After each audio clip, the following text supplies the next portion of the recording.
Nairobi Governor Mike Sonko was elected into office in August 2017. Since then, Nairobi City County has transformed with dozens of development projects implemented while others are still being finalized. Among the top sectors that have seen tremendous changes since Sonko assumed office include improved road network in all the 85 city wards, upgraded health facilities, free early childhood development education programs, together with free milk for ECDE centers, massive investment in sports infrastructure, the beautification program along major city streets, among others. In order to improve trade in the city, Sonko invested massively in the construction of markets. 5 new markets with the capacity to accommodate approximately 9,000 traders are to be opened by the county government by the end of the year. All the markets are well equipped with lockable stalls, generators, boreholes, eateries, parking spaces, underground water tank, CCTV cameras, among other modern facilities. This is the new Mombasa market located at Kariakor, a market that will see over 500 traders settled in the next few years. Hii soko ya Mombasa market kabla ijengwe ilikuwa ni kama dumping hall. Kuna time nilikuwa nauza chakula za manguruwe hapa. Watu walikuwa wananyongwa sana hapa. So hata kupata wateja wakati huu ilikuwa ni hard time. Lakini for now naona iko na geti mbili zimejengwa, kuna ma CCTV pia. Naona itakuwa ni poa kwa sababu kutakuwa kuna job mingi za mavijana. Vile imeundwa huku ndani imegawanishwa. At least Sonko amefanya kitu ya maana kwa sababu imegawa, utakuta kuna wale kidogo watu wa kuuza nguo, floor ya chini kuna watu wa kuuza vitu mingi. Yaani Sonko ameitengeneza ni soko modern. Kwa majina naitwa Charlie Adhiambo. Mimi nilikuwa mfanyikazi mmoja hapa kwa hii soko. Nilikuwa nauza nyanya na vitunguu. Nairobi County, at least saa hii naona huku kumekuwa kupoa. Naona hata tumejengewa kuko smart. Kuna parking, at least hata kanyanga matope hatutavaa gumboots. At least hata sisi tukitoka hata kwa tunaitwa mama wa soko, unatoka kama unajulikana unaenda at least kazi poa. The problem that hindered the construction of various markets that were being financed by the World Bank in partnership with the county government of Nairobi and the national government, all the spaces were grabbed due to corruption, due to land grabbing, which was rampant. Mombasa market space was being owned by the county government of Nairobi. Unfortunately, the project never kicked off or never started in 2013 because this land was not available. It was being held by private, greedy land grabbers who went to court, obtained some court orders giving them possession of the land. We just told the World Bank, give us some duration of time to see if we can repossess these market spaces. I'm happy to report to the general public that we were successful in repossessing this land earmarked for construction of Mombasa market. Because I think your donation of 620 million, and then the county approved some 326 million. So we really appreciate. So we're just waiting for the other remaining phases so that we complete this important project. Speaking of the market, thank you very much for your support to Mombasa market, and now I think I understand we are free of any bottlenecks. Yes. So big appreciation for your efforts and support. The World Bank were about to withdraw their funds. We appealed to them to give us more time as we study these files. And I remember one morning when I was in the office around 4 a.m., I managed to study the list that was given to the grabber of this public utility. As I was perusing the list document, I realized that the lease, which was executed in 2016, this Mombasa market space was leased to a company called Wema Foundation Trust. But going to the last page, I realized that the lease was signed by the former mayor of Nairobi. And I asked myself, this was executed in 2016. 2016, Nairobi didn't have a mayor, didn't have a town clerk, but Nairobi had a governor and his deputy. So I decided to rush to court. In fact, I rushed to the chambers of the judge who had issued the order to the grabbers. I explained to him, showed him the lease, that this is illegal because in 2016 we didn't have a mayor, we didn't have a town clerk, so this is a fraudulent lease and this order is wrongly awarded.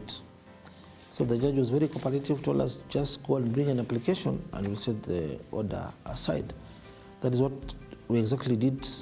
Our lawyer on record that time was Harrison Kinyanjui. We prepared a good application, went to court, and that order was set aside. On the other side in Embakasi West Sub-County, the new Wakulima market is now 100% done. The fresh produce market is expected to accommodate more than 3,000 traders. Na sasa ile kitu iko, sisi tunafurahia kutuletea maendeleo ya market. Mahali hapa tumekaa tukiwa watu ambaye wako nyuma wamesahaulika. Hapa ilikuwa ni msituni kwa makonge hapa. Na hii yote tunasema hongera kwa serikali yetu ya county, na tunaonelea hii soko wakati itafunguliwa italeta maendeleo kwetu. I also wish to report that we also gave or allocated 800 billion Kenya shillings to Kura in partnership and commencing of various projects within Eastlands and Nairobi City County. Another market that has been constructed under the leadership of His Excellency Governor Sonko is a new Karandini market in Dagoretti North Sub-County. The market is ready for occupation. Tumefurahi, hakuna tatizo yote tumekuwa nayo. Tukiwa na MCS wetu tunaendesha vizuri na gavana wetu ako nyuma yetu. Tulipo wakati ya kusifti hapa tulipangiliwa, kulikuwa na mpangilio mzuri sana sababu walikuja kwanza wakachukua wale watu wote wenye soko. Actually hata wale walikuwa tumekodesha na wengine, they were being considered, na wakati tukatolewa hapa mpangilio mzuri tukapelekwa kule hii temporary na tukawa allocated. We are very grateful because Honorable Sonko, with his good relationship with World Bank, they were able to give us funds to construct this wonderful facility, and it has come at a wonderful time because really in this manner in which it is now organized, it has also developed our town. This market never kicked off or never started in 2013 because of bad leadership. There's a lot of politics on the ground. Traders were being incited by politicians. I mean, they refused to allow these important markets or public utilities to be constructed.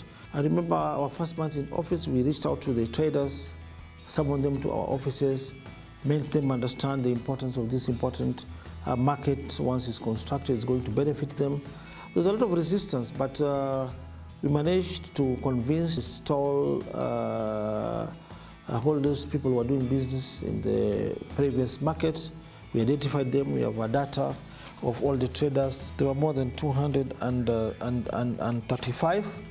We took their data, agreed with them. After taking the data, we decided to compensate each trader so that we may relocate them to a different site. We identified another space, the county depot, Dagoretti, whereby we constructed temporary modern stalls for them as a relocation site. So this is the statement from the county government of Nairobi, payment generation report from our county government account, cooperative bank, whereby we paid each and every trader.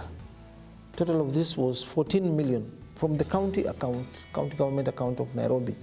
Compensated the traders. So the traders accepted to go to the new relocation site that was constructed by the county in conjunction with the World Bank. They are now there, and they were monitoring even the construction of the market. We had a very good committee that was cooperating with us, cooperating with the World Bank and national government. Also, Engineer Njenga from the national government played a very important role. We are now coming to a close of NAMSI, and the budget exhausted. Or is not lost. We know this much that we would like to do for Nairobi City County. That is our city. But I would wish the executive now to package the request because we are likely to get what we are calling NAMSI 2. The county government constructed another market fully funded by the county government in City Park Market, Parklands, Westlands constituency. which is 85% complete. We are also in the process of repossessing or acquiring our land in Mugumoini Market, Langata constituency. My administration, within my time, Nairobi has seen the expansion of markets in the trade industry. We now have more than 6 markets in a duration of less than 3 years.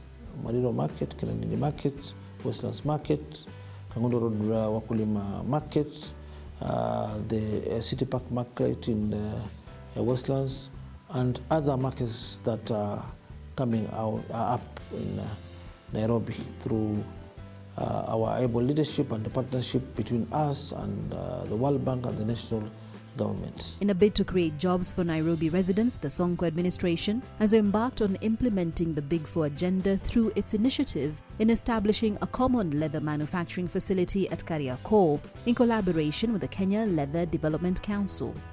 Once complete, the market will be equipped with modern machinery and equipment that will mechanize production of quality shoes that meet international standards. This will boost Kariakor shoes market penetration into the global market. The facility is expected to have an average annual production growth from the current 2 million shoes to 10 million shoes. This will increase traders' annual incomes to more than 1 billion shillings annually by the year 2022. We are happy for the governor and the county government because they have brought modern machines. We will be able to compete with China, Ethiopia at the same wavelength. What we've been lacking has just been brought here, machines.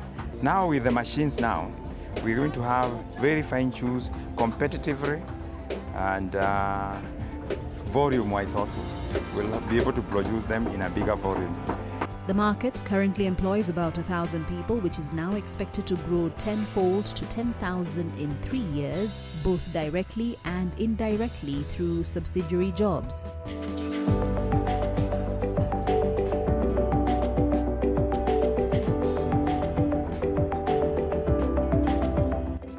This is a great day for us as Kenya Leather Development Council and the Nairobi City County Government under your leadership. Your Excellency, we have come a long way. Our business is to collaborate and serve your people whom we have been serving in Kariakor Market from many, many years. I don't know when it started. We assure you we are going to make sure that they have the latest modern technology to improve their quality so that what they produce from there can go to our region, in the Eastern Africa region, in Central Africa region. They have already been providing, but now better quality. Mine is just to thank the Kenya Leather Development Council for this good gesture. At this juncture, I only urged the council to expedite the process of installing the machines to the market. My team is there, is very active, led by the trade CS. The CS is here, County Attorney, Akina are here. We'll ensure that the process is expedited. And once again, we thank you for this gesture. As the governor said, we look forward to giving good quality shoes that we can even use for export. Yes. So I think we've come a long way. Thank you, Governor, for helping us to achieve the structure, and Dr. Noor for giving us the machinery, and we look forward to a good working process together. The ancient Koja fire station along Tomboya Street has been in existence since 1907.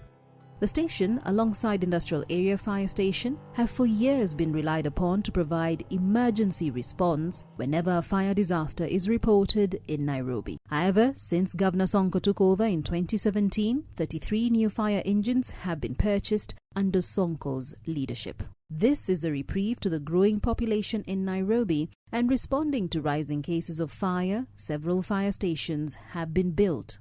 This is the new Waithaka Fire Station in Dagoretti South Sub-County. The facility will be officially unveiled in the coming weeks. Kwa majina naitwa Florence Mbogo. Hii ni fire station tumejengewa hapa. Nashukuru Sonko kwanza kwa kutuamua sisi kama watu wa Dagoretti South na akatupea hiyo nafasi tujengewe kwa uwanja. Tumekuwa tukiadhirika na moto na hatuna magari za kusima moto. Sisi ni wanabiashara hapa. Tunashukuru kwa sababu tumepata maji. Moto haiwezi ikatuadhiri tena. Kwa majina naitwa Michael Kangeze Santole. Mimi ni mkaaji wa eneo hii kwa miaka mingi sana.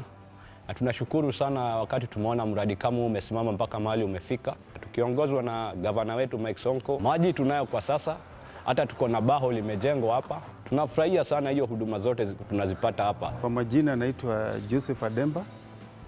Mimi ni community health workers wa Waithaka. Kwa hivyo huu mradi itakuwa manufaa kwa sisi watu wa Waithaka, na sio kwa Waithaka peke yake, hata wale majirani wetu ambayo tuko karibu na wao, Kawangware, Udhero, mpaka hata Dagoretti market. There was bad leadership, corruption was rampant, land grabbing was rampant in Nairobi City County.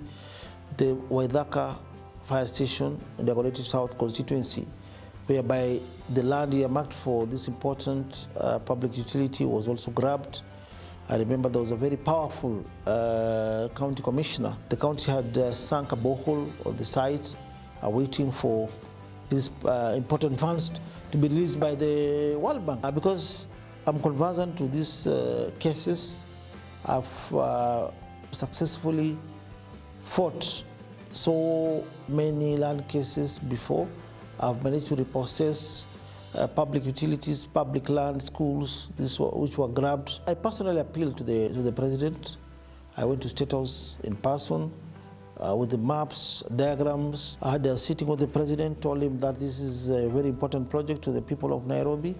And the land earmarked for this important project had been grabbed by a powerful DC.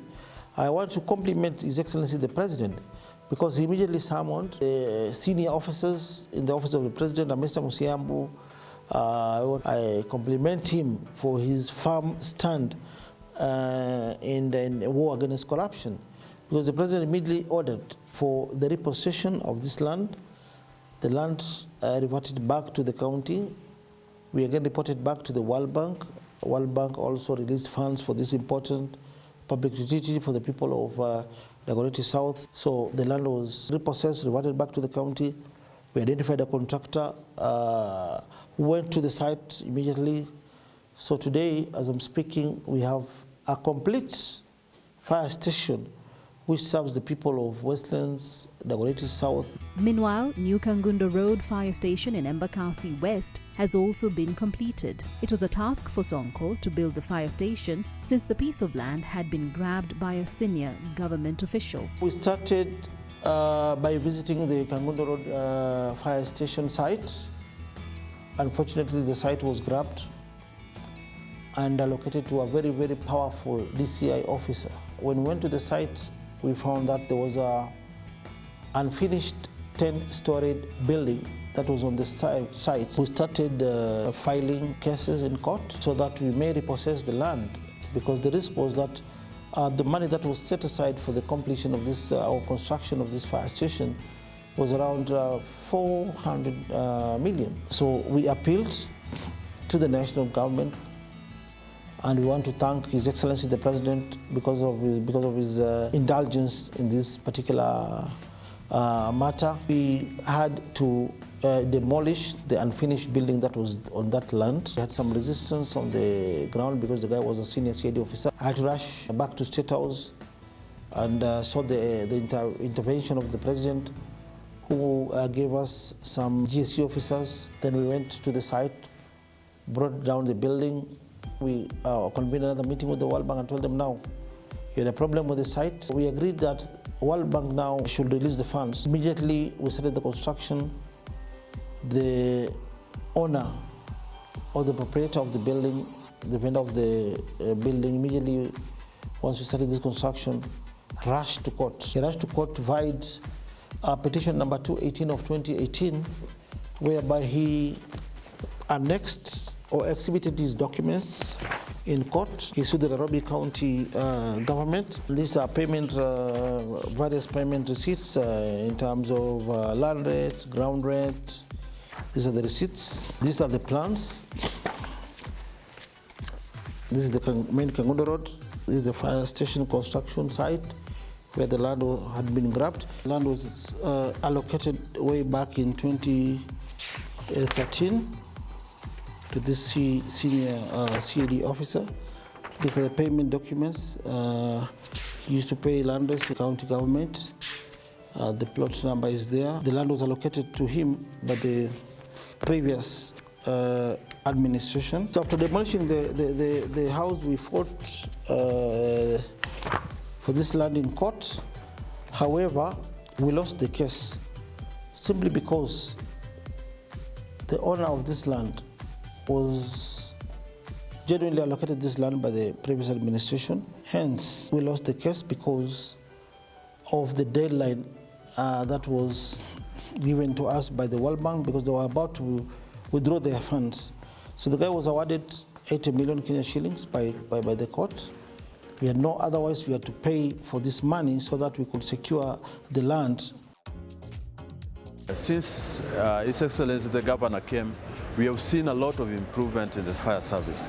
We as the people working under Nairobi County Fire Department, we do appreciate all he has done, and especially when he was joining us at night, forgoing his sleep to make sure that everything is done.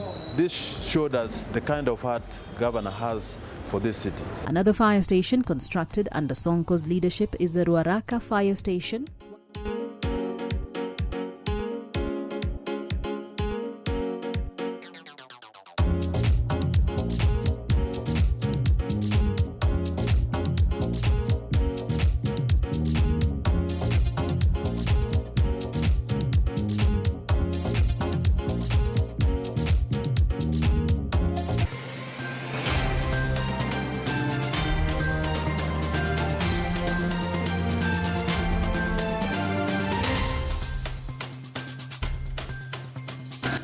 This team kutoka kwa Mheshimiwa Governor Sonko na mwenyewe Governor Sonko kuwa wametukumbuka na wametuletea hizi facilities ili tuweze kutumia zile zinahitajika na Ministry of Health na serikali yetu.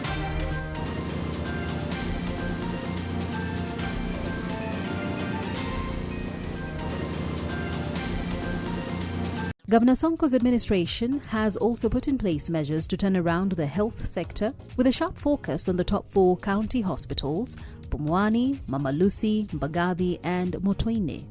More patients in Nairobi are now seeking for services from county hospitals due to the intensified upgrade of the facilities. Nilipokuambia kuna maiti sita, kuna information, kwa nini unaniambia ni moja? Kuna mtu alisema ni moja, sio? No, don't play with me. Nilikuja hapa ni kuna information ya wale. Nimeambiwa hapa kuna maiti sita kutoka asubuhi. Na ndio hizi nimeziona. Na wewe unaniambia moja. So this how many? 5. Yeah, 5. Na hizo ni 6, 11. Ni binadamu bwana, hapana funga kama. Your boss has just confirmed here Dr. Kamau is supposed to be here by 10 and he's not here. We should not politicize mambo ya wagonjwa. Tusilete siasa kwa mambo ya kina mama. Wewe administrator wewe? Yes. Usicheze na mimi.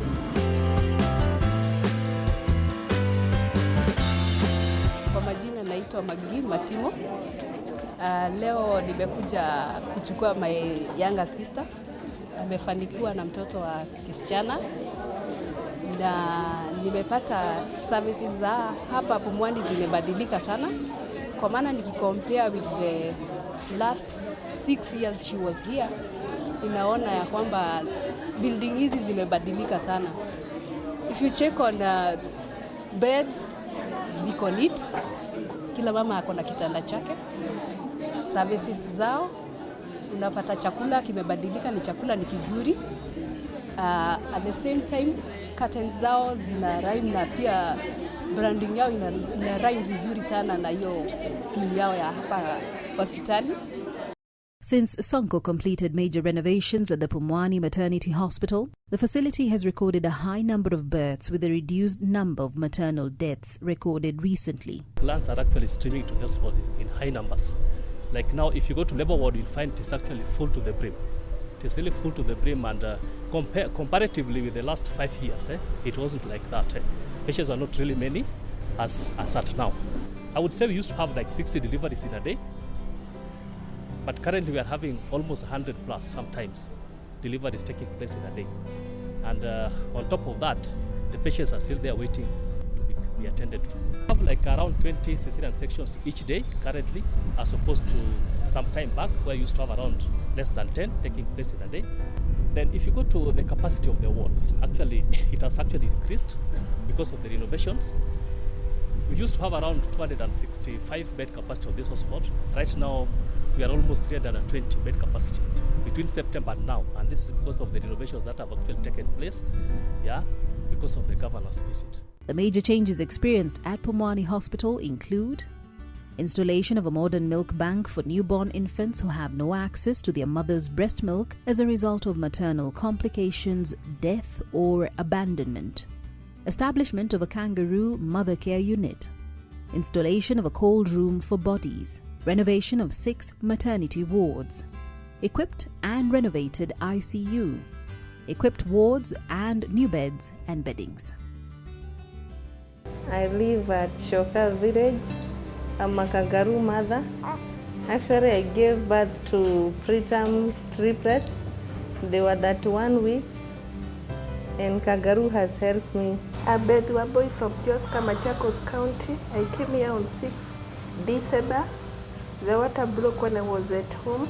I came to labor ward. They reviewed and found that I have 4 operations. This is the 5th operation. They took me to the theater.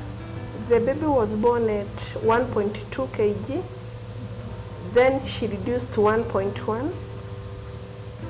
She came to the incubator. She continued to reduce up to 1 point.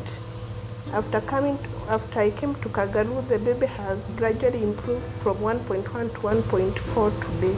In terms of curbing the mortality rates, we have equipped our theater with modern operating beds, electronic beds which are operated by remote controls. This is our operation theater table. The operation theater table is a bed, we can call it a bed, theater bed that is used during the procedure of the operation procedures. It's a modern table. As you can see, it has different parts, and even other parts might not be needed in our facility. Like you can see here, we can use it during brainiotomy. You hold the head of the patient tight, even the shoulders, and you can put the legs depending on how you want it to be made during suturing or during the repair. So the movement can go up and down, it can tilt left and right. It have both the forward and reverse movements to make sure that the patient is comfortable and the medical workers working on the patient are also comfortable. Thanks so much to the governor for giving us this wonderful machine, and this machine definitely will make sure that we improve the services of Pumwani. We have come up with a new outpatient wing at Pumwani Maternity Hospital. Before that, we had no free public clinic to check or scan our mother when the babies are still in the mother's womb before delivery. From January up to now, we have seen 640 patients. That one shows that the need is there. We're thanking the administration plus the county government and our governor for actually coming up with this initiative of opening this facility. It's a great pleasure to visit Pumwani Hospital, and what an amazing place this is, and how extraordinarily impressive are the staff, and the dedication is very obvious as we went round today. And we'd like to acknowledge the work of Governor Mike Sonko in creating an extraordinary hospital for Nairobi. Hello, I'm Rachel Grigg. I'm Sebastian's wife. I feel quite emotional because this is a wonderful hospital. We've seen a lot of wonderful dedication and so many beautiful babies, and we admire what you do here. We're very proud to have a family connection, and we hope to continue the connection. I'm sorry I'm a bit emotional, but it's a wonderful hospital. And we're very honoured to have come today and to have seen everything, the wards, and we wish to help and support you, and it's wonderful what you do, and we say thank you to Governor Mike as well for supporting the hospital, and we wish to continue and help more. Joy to the world, the Lord is come. Let earth Kuna pesa yako hapa. Sawa? Salimia mzee. Salimia wageni. Haya. Salimia mtoto akiamka.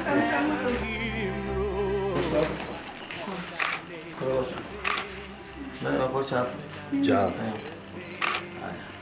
At the Mbagathi Hospital, Sonko's administration has managed to give the hospital a major facelift, which includes establishment of a renal dialysis unit for kidney patients, renovation of maternity wing to increase bed capacity at the facility, installation of a generator to cater for emergency cases, installation of an oxygen plant to ensure uninterrupted supply of oxygen at the hospital. We've also opened a new renal unit for kidney patients, whereby we've managed to decongest KNH. Today we do between 12 to 20 dialysis in a day at the Mbagathi County Hospital. Again at Mbagathi we've managed to renovate maternity wing, which is today used as a COVID center, which has a capacity of 600 new beds. We also wish to report that we also equipped the hospital with a modern generator. At the Mama Lucy Hospital, Sonko managed to construct a new maternity wing with a capacity of 72 beds, which will help in decongesting other wards in the hospital. We have just completed a 3-storied maternity building with a capacity of 90 beds with an ICU, a theatre. We also did an oxygen plant at Mama Lucy. We also did a TB clinic at Mama Lucy. Other changes in the hospital include installation of cancer screening machines, installation of a queue management system. Governor Sonko has taken the lead. This is a challenge to our governors. Sonko has already bought 6 Luviva cancer detecting machines in 6 dispensaries or health utilities in Nairobi. Mashini za cancer screening Nairobi tuko nazo kwa hospitali zetu. Tuna screen cervical cancer, tuna screen breast cancer, kansa ya damu na karibu kansa zote. Kwa hivyo ningependa kupeana changamoto wale wa mama wa mitaa. Kwa mfano mwaka wa 2018 tuliscreen patients 165 ama 165. Kati ya hawa 4 wa mama walipatikana na kansa. We are here for cancer screening, and first we are appreciative to our public because of paying to this call that people should get tested. That is the major thing that we need to do to ourselves. Get early screening so that we can be able to curb some of these cancer cases that we are getting at their early stages. Nilikuwa napita hapa kwa barabara nikasikia kwamba kuna free cancer screening ambayo imepeanwa na Bwana Mike Sonko, na nikachukua hatua nikaingia hapa ndani hii hospitali ya Mama Lucy. Hii ni janga limetupata sisi wananchi huko vijijini, na wengi wetu hatuelewi ama hata hatujui. Kwa hivyo ningewaomba wale wako huko vijijini wamekaa hata bila kujijua, wachukue hatua, wakuje hapa wafanyiwe screening. Kwa hivyo shukrani sana kwa Bwana Mike Sonko kwa kujitolea kusaidia wananchi wa nchi yetu ya Kenya. Today I'm happy to say that all these machines, cancer machines, functioning, fully functioning. The maternity block is fully complete. TB center is fully operational. Sonko has further established a modern TB Center of Excellence laboratory at Kangemi to scale up diagnostic services. This is the first modern TB clinic in the whole Nairobi County and the whole Kenya. Governor wetu anajali maslahi yetu. Pongezi. Umejifungua lini? Jana. Umelipishwa pesa ya kujifungua? Umelipishwa pesa ngapi? Leta hiyo risiti umelipa. Kuja hapa waziri. Kwa nini wamama wanalipa kuzaa? Hakuna kulipa. Hakuna kulipa. Hili ni why they should buy, why patients are buying jik, why? Why? Nani ananunua jik? Wewe kuja Ogaro hapa. Ogaro. Kwa nini patient anapewa anunue jik? You are not aware. This is nani amekondikia hii? Wapi ita huyo sister? No, she just said why? Because usually don't have. Kwa nini patient anajinunulia jik? Kuzani bure. Why watu wanajinunulia jik? We've partnered with Kenya Pipeline.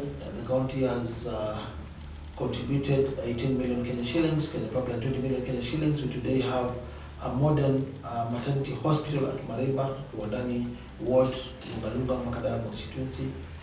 When Sonko took over key health facilities in Nairobi, they were lacking drugs due to a standoff between the county government and the Kenya Medical Supplies Agency KEMSA over an outstanding debt of over 250 million shillings. Sisi na serikali yangu tayari nimelipa KEMSA ambayo iko chini yako Madam Waziri, tumewalipa 58 million kwa kufunga macho.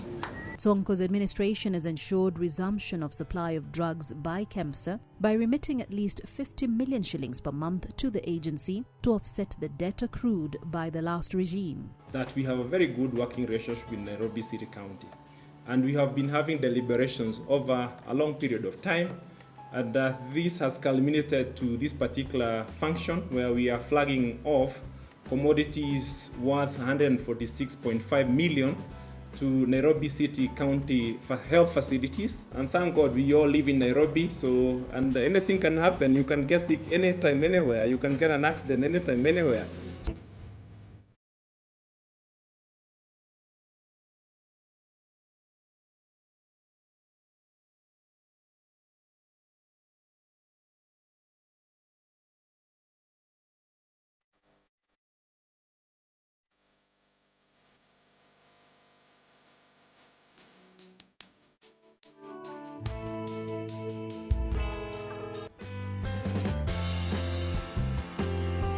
The state of roads across the capital city were in a deplorable condition. But the situation has now improved with well-constructed roads in the CBD and within the estates. The Sonko administration has so far constructed over 138 road projects with a total length of over 130 kilometers. Some of the roads done include Ole Sangale Road in Nairobi West, the Hango Link Road in Embakasi East, Nyambene in Pangani, Aviation Road in Embakasi, among others.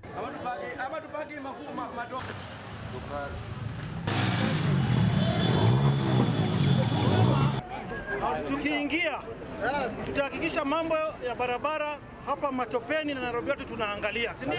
Kweli. Sisi tumesema tufanye kazi. Kweli. Matopeni, Spring Valley, Link Road ndio hiyo imeisha. Tuna furaha sana. Kwa kweli lami tumengoja kwa miaka nyingi sana. Hii area hatujakuwa tunaona lami hata kidogo. Basi tunashukuru governor kwa vile tumeweza kuona lami. Tumejua lami ionekane kwa wadosi peke yake. Ile kama Runda Makaren, tumeona pia Runda imekuja mtaani. So tunashukuru sana governor. Wakati tulimchagua huyu mheshimiwa ambaye ni Governor Mike Sonko, barabara alifufua nikaanza, na sasa hivi tunaona ni kama imefika wakati wa kuisha. Pande wa barabara naweza sema iko safi kwa sababu kila mtu anapongeza, na kwanza mimi naipongeza sana nikiongelea kuhusu ile mambo tunapata kwa hii njia. Kitu cha kwanza, business imekuwa safi kwa ajili barabara imekuwa sawa. Hii barabara yetu tumetengenezewa, tumewekewa lami, drainage ya maji tunatengenezewa. Na hata mimi nilikuwa nimefunga kazi yangu juu ya hii kazi yote. Kwanza mahali niko ndio halikuwa habaya sana, lakini sasa tumeshukuru Mungu juu gavana wetu ametumafanyia mambo mzuri. Tangu hii utawala access road ianze kujengwa, sisi tulikuja tukapata kazi. Kama mimi niliishi ku hustle bila kupata job, lakini kutoka ile time hii barabara ilianza kujengwa, mimi nilipata bahati nikaanza kuwa nikiemployiwa hapa. Nimefanya kazi for like about 2 months now, na at least sasa nimekuwa sijakuwa nikienda mahali kwingi. Nimekuwa nikiamka najua nakuja kazi yangu iko guaranteed. So mimi nashukuru sana because of this road.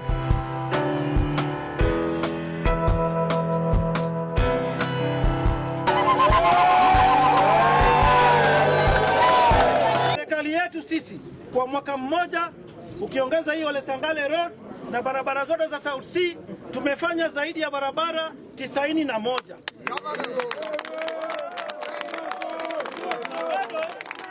Na bado hizi barabara 91 ni equivalent kilomita 89 kwa mwaka mmoja. Na wao na kontrakta wao kwa miaka 5 walifanya kilomita 17 peke yake.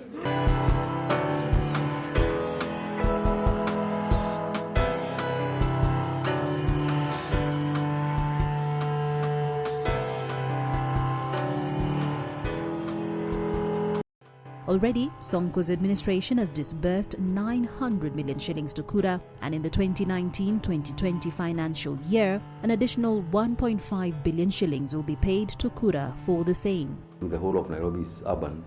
We provided the walkways along the carriageways. We are also doing walkways in areas where we have large populations that walk from their places of residence to even to their working stations.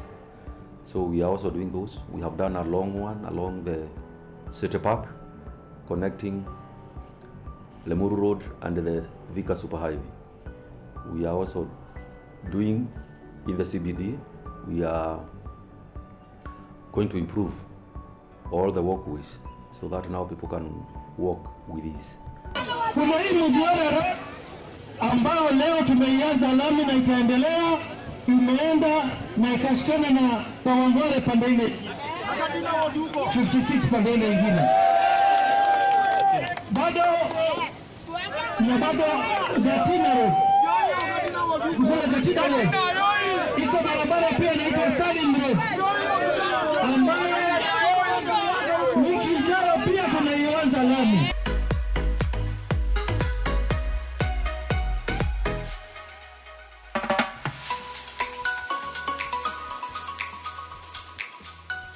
The sports sector, Sonko has continued to show his overwhelming love for sports and youth by heavily investing in sports infrastructure and welfare.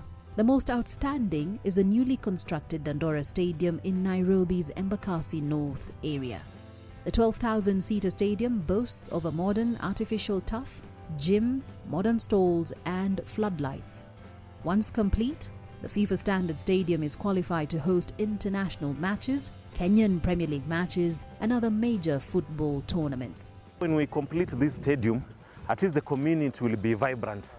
Itakuwa imeinuka kwa sababu tumekuja na hii mradi ya sports mashinani. Ukiona tunatengeneza stadium katikati ya mitaa. Ni program tuko nayo ya sports mashinani na utakuwa unatoka ndani ya nyumba, ukitoka unakutana na stadium. Vijana kama hii stadium zikitengenezwa, vijana wamepata employment. Hii stadium imelipwa 96 million. Watapata aibu. Kwa sasa tuwezi pingana kuchunguzwa. Wacha ichunguzwe. Dandora Stadium is the best stadium. Katika this strategic plan tumekuwa kwa mwezi moja, tumeona kama vile governor amesaidia amputees team, tumeona vile skating national team ya Kenya skating vile governor amesaidia, tumeona katika zile timu ambazo zimeenda kuwakilisha Kenya saizi za handball.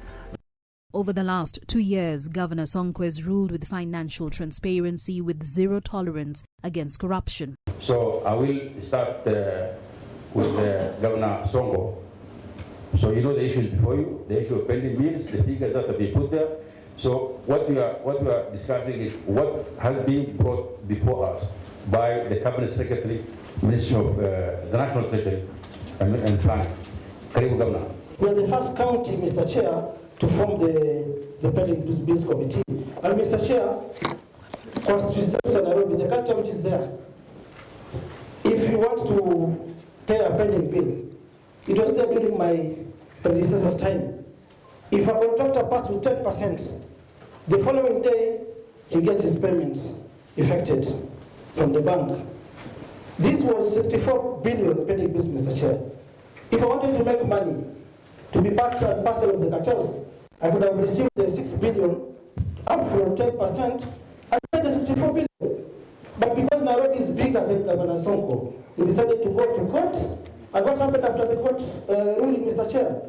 The pending bills of 64 billion was reduced to 23 billion. To cater for the interest of the jobless youth, Sonko officially unveiled the Dandora Greenlight Vocational Training Center, which is among the 13 county public vocational training centers. The multi-million shilling center offers skilled training to the youth to enable them be self-employed.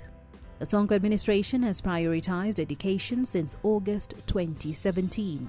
When he assumed office, Sonko introduced free early childhood development education (ECDE) program, which has seen the enrollment of children in the centers rise from 13,000 to 21,800 in the last 2 years, and the number is expected to go up.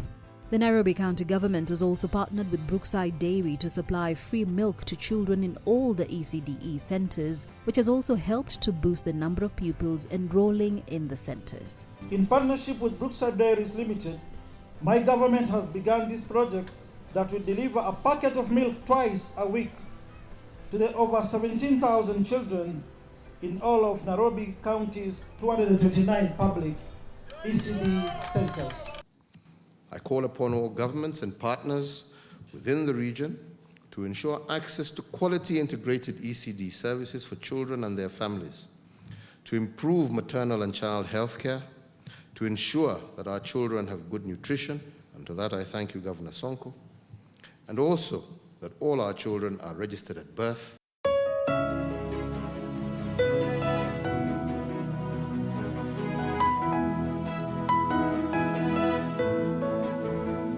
On environmental matters, Sonko has managed to transform the face of the city from the past images where heaps of garbage were dumped all over the city. This has been achieved through devolving solid waste management to the ward level and through embracing community involvement in cleaning the environment.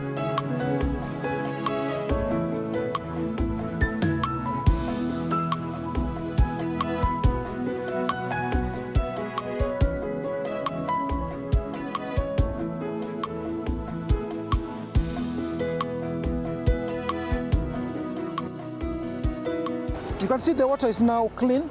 The water flow is very clean but the smell is still there. There's a very bad smell.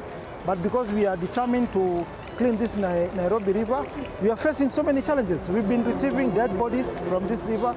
We've been removing bottles, mineral water bottles, whiskey bottles. They're appealing to Nairobians, kindly let us unite together as a county to clean this great river of ours. This has led to an increased daily waste collection from 900 tons to 2,215 tons against a generation of 2,977 tons. You have to be congratulated for the excellent work that you have done, and please be assured that we stand behind your efforts. It is really a pleasure to take part in this cleanup activity here in Matare, which gives me the opportunity to get to know a little bit of the community and meet its leaders and its residents. I would like to congratulate His Excellency Mike Sonko, Governor of Nairobi City Council, who is working hard to reclaim the glory of Nairobi City County as clean, beautiful, and healthy. So we cannot depend on the Governor Mike Sonko to clean up our rubbish. We have to clean up ourselves. That is our responsibility. So tumekuja kusoma kutoka Nairobi County kuona vile mnafanya hii mambo ya environmental cleanliness, na sijakuja peke yangu, nimekuja pia na CC wangu, waziri wangu wa environment Bwana Kinywa, nimekuja naye pia yeye asome ndio tujue whether what is happening here with UN Habitat tunaweza ipeleka Nyeri. Na Governor, asante sana kwa kutukaribisha. Governor Sonko distributed more than 1,000 water tanks with a capacity of 10,000 litres each to the 85 wards in Nairobi as part of mitigation measures to curb water shortage in the city. The project was dubbed the Ward-Based Water Project, which will see more tanks distributed in subsequent years.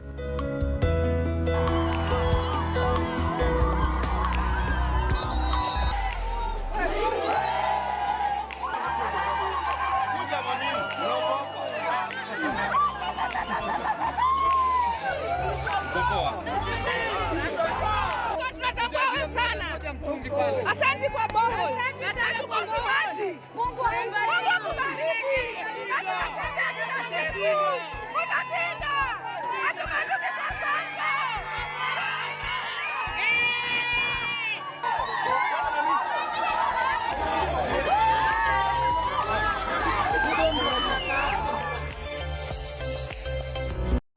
asanti juu ya kutuletea maji hapa Soweto. Hakuna gavana mwingine ashaituletea maji. Na kama ningepewa chance, ningemvotia tena Sonko. Na namwombea Mungu sana. Kaya kijua huko Soweto tunamwombea sana.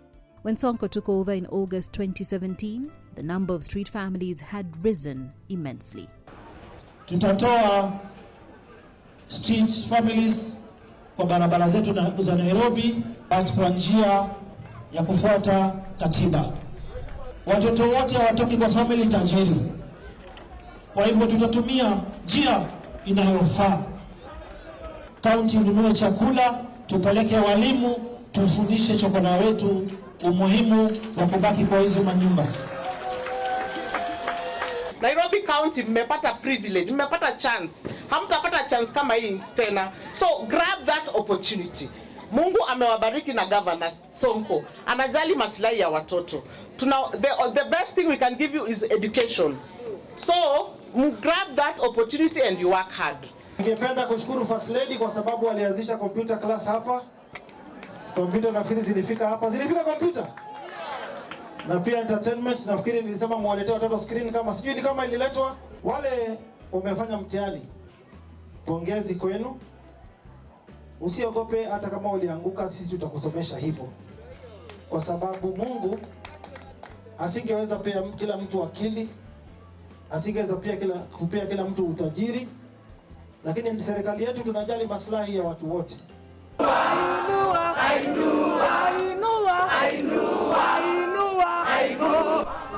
Kwa majina naitwa Simon Kirungo and mimi niko happy as in nimepass exam. Enye sikutarajia nipate nyingi hivyo, lakini enye God amenikumbuka. First ningetaka kushukuru baba na mama Mike Mbuvi Sonko na bibi yake Primrose juu ndio amenifanya niko kwa hii center. KCP results venye nilizipata nipata 410 marks na in life naweza taka tu kwa lawyer. Hawa watoto ni former street kids na wameperform vizuri. I'm very happy and Simon, you've made us proud. Simon akona 406 marks. We are so proud of you.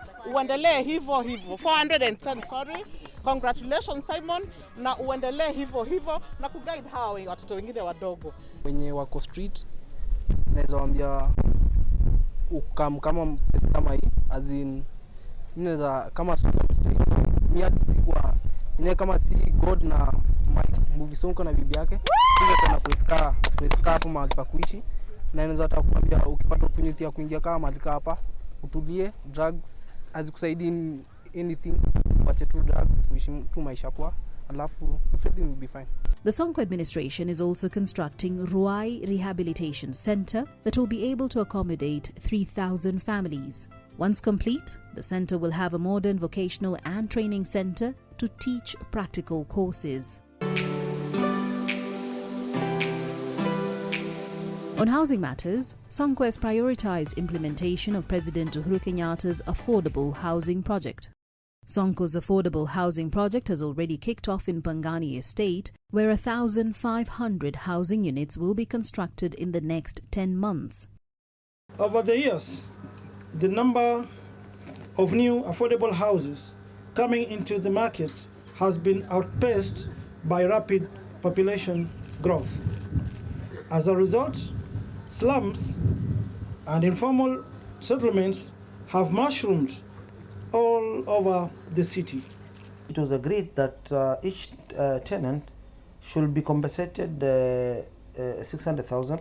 That is equivalent to house rent of 2 years to where they are going, where they'll go and get new rental houses as they are waiting for the completion of this important project we are doing for the great people of Nairobi in Pangani. I want to say that all the tenants have already been considered in our new contract. We are going to give them first priority to occupy the new houses. Those are landlords in waiting. I don't know why they're politicizing this issue. And at this juncture, I'd like to compliment some of the old tenants who have been residing in these county houses. We had Mzee Kahengeri, who is a Mau Mau freedom fighter. We know his history. He was also present during this meeting. Your Excellency, yes. Mimi ni mzee mkongwe. Nimekaa katika Pangani Estate miaka 49. Nilipata hiyo nyumba mwaka wa 70. Leo nimefurahi sana. Maneno ambayo umetuambia hapa leo, na mimi nafikiri tulikuwa tumeambiwa vile vile na Chris, lakini umuhimu wake ni ile ambayo umetoa sasa, ukasema tupewe document ile ambayo inatoa ile maneno unasema na ambayo ilisema na Chris, tupewe iseme hivyo tukiwa nayo. That is kitu ambayo mimi naweza kutoa shukrani sana kwake. My name is Eileen Kagendo Mbaka. I'm extremely happy to our governor, Bwana Mike Sonko, for appreciating us by giving us a share off of 600,000 to be able to make us get some houses for us to live while they do the development. He has promised us that within the first 1 year, we are going to be living in our houses. Nimefurahi sana kwa vile Sonko kijana wetu ameongea vizuri sana na ametoa maneno ambaye itajenga nchi yetu ya Kenya. Na mimi nasema hivi, hiyo nyumba ikijengwa tutafurahia sana kwa sababu hata sisi tutapata nyumba. Hata ingari niko tu, lakini hata mimi nataka niende tu mahali popote nitaenda, mwishoe nyumba ikijengwa nirudi. This is something which has never been done in the history of the country. Even in other counties. Other countries, they don't do this. We are the landlords. The property, the houses belong to the county. But us, we respect the rule of law. We respect the people we serve. These are the same people who woke up very early in the morning to vote for Jubilee government, to vote for me as their governor. There is no way I can mistreat them. We have already paid them. We have shown them goodwill. They are already landlords in waiting. They have letters, documents to show that they are going to own the first phase. Once it's completed, they're going to occupy these particular houses. Sonko has been awarded the Good Deeds Ambassador post by an Israel-based organization for his generosity. I think, Your Excellency, you weren't in the start. I talked about doing good, and I think what we saw in the video is doing good. Because I'm not sure, I don't know all of your responsibility as the governor, but I'm sure some of these things were not it's not your responsibility to do. As a person, you came in, some of the clothes seems like you came also as a person, not as with the suits and ties. You came as a regular person that could put a hand on and help someone, and that's doing good. And that's the basics that we wanted with everyone. So it's my honor, and I think this is our second time we meet, so I can say as my friend, is the first person that is getting this recognition of an ambassador of a Good Deeds Day. And I hope after you will come a lot of other governors, presidents will get this acknowledgement, but first we want to see that they really do like.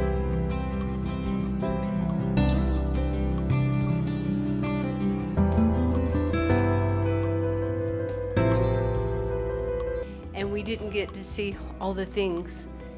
I bet on the days that you served those people, or you did something nice, or that old lady just took your hand and said, "Thank you, Governor." I bet it just made your day. And thank you, Governor, for taking up the banner to lead us forward. That will make a big difference, because I've seen that you serve the people, and you have a real heart for them, which is very inspiring, and it will inspire all of us to go to the next level at the same time.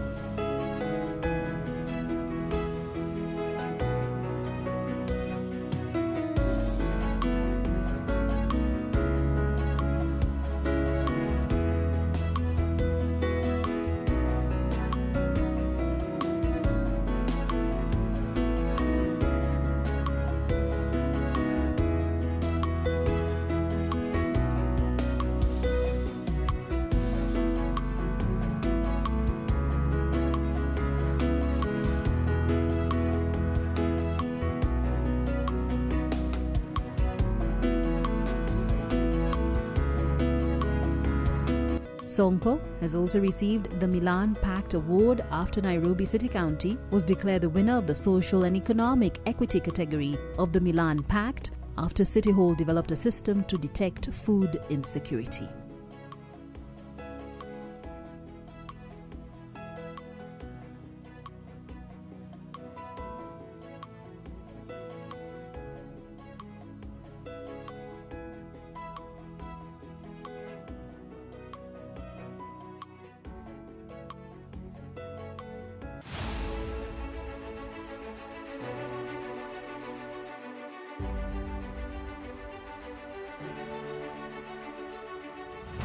Hapo siwe Kariobangi tulibomolewa.